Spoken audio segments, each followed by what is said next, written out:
Hello students, welcome to geometry defence academy. All India Sainik school admission counselling जो provisional waiting list आई है उसकी पहली लिस्ट आ चुकी है।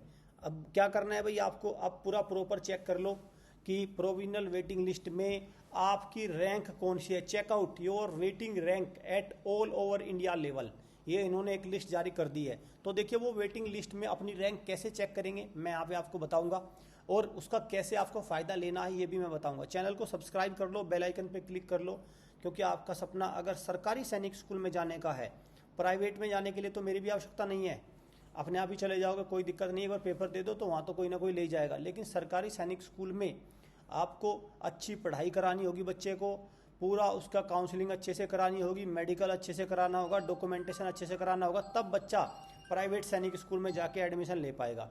ठीक है भाई, इस बात को आपको ध्यान रखना है। चलिए देखते हैं हम क्या चीज़ें आई हैं निकल कर। देखो यहाँ पे अगर मैं देखूँ तो यहाँ पे ये पूरा पोर्टल है भाई। आप देखो कि यहाँ पे spot round vacancies cut off and waiting list 01 are live on the portal. तो देखिए पोर्टल पर क्या चीज़ें आई हैं। पोर्टल पर निकल कर पोर्टल पर आ रहा है spot round vacancies cut off और वेटिंग लिस्ट।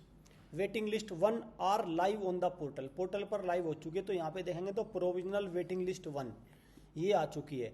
तो प्रोविजनल वेटिंग लिस्ट मतलब ऑफलाइन जो काउंसलिंग है इसकी वेटिंग लिस्ट 1 आ चुकी है। इसमें तो क्या हो रहा है देखिए, अब इसमें 3 कंडीशन बन गई है। जो वेटिंग लिस्ट 1 है इसमें तो आपको सारे स्कूल आपने चॉइस फिल वगैरह कर ली, दोबारा से चेक कर लिया, लेकिन इसके बाद एक सिंगल चॉइस का ऑप्शन आएगा। अभी 3 वेटिंग लिस्ट लगे ना, दूसरी वेटिंग लिस्ट में सिंगल चॉइस आएगा। तो जैसे आपने यहाँ पे कर लिया, आपने एग्जिस्टिंग स्कूल ले लिया, आपने जो भी आपको चुनना है, आपने मान के चलिए सैनिक स्कूल गोलपारा चुन लिया।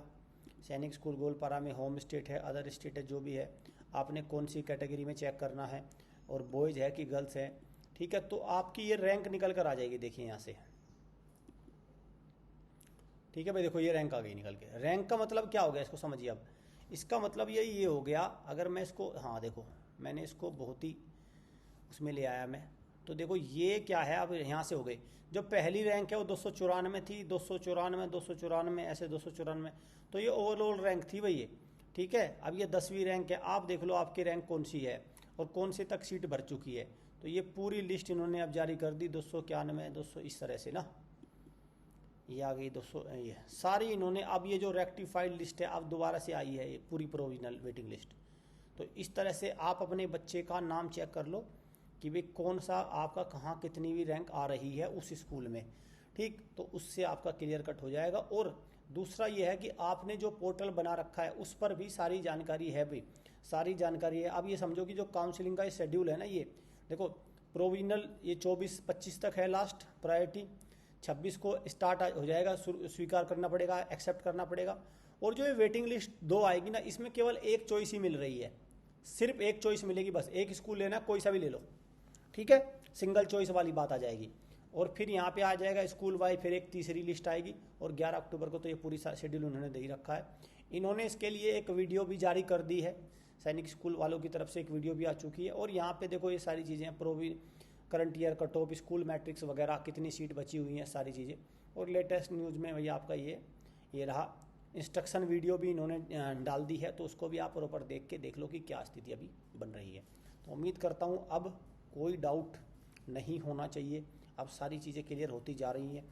और मैं तो यही कहूँगा भाई, जिस बच्चे के वेटिंग लिस्ट में बहुत लंबी लंबी रैंक आ रही है ना, उसको ज़्यादा उम्मीदें नहीं रखनी हैं सरकारी स्कूल की। प्राइवेट की उम्मीदें बराबर रखो। अगर प्राइवेट में तो किसी बच्चे के 150 नंबर भी है ना, वो भी पूरी उम्मीद रखो, उसका 100% सिलेक्शन होके रहेगा। ठीक है, वो अलग बात है कि वो पढ़ाई कितनी लेगा, वो तो वहाँ जाके पता चलेगा। मेरा तो मानना ये रहता है हमेशा कि बच्चा, जब आपको लगे कि मुझे बच्चा अपना प्राइवेट सैनिक स्कूल में भेजना है, तो आप ये देख लेना कि आपका बच्चा भी तो एक प्राइवेट स्कूल में ही पढ़ रहा है, वो भी तो एक स्कूल ही है। तो प्राइवेट स्कूल से पढ़ने वाले बच्चे को प्राइवेट सैनिक स्कूल में भेजने का कोई मुझे तो लॉजिक नज़र नहीं आया। इससे अच्छा तो सरकारी स्कूल में पढ़ाओ, वहाँ पे एजुकेशन बढ़िया मिल जाएगी।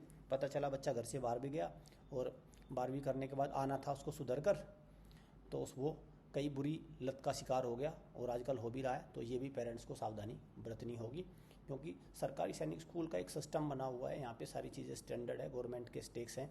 तो वहाँ पे जो चीज़ें मिलेगी अभी आने वाले 20-50 सालों में प्राइवेट सैनिक स्कूल में मुझे दूर दूर तक वो चीज़ें दिखाई नहीं दे रही है। चलिए ठीक है भाई बच्चों, एंड करता हूँ सेशन को, मिलते हैं next session. Thank you students.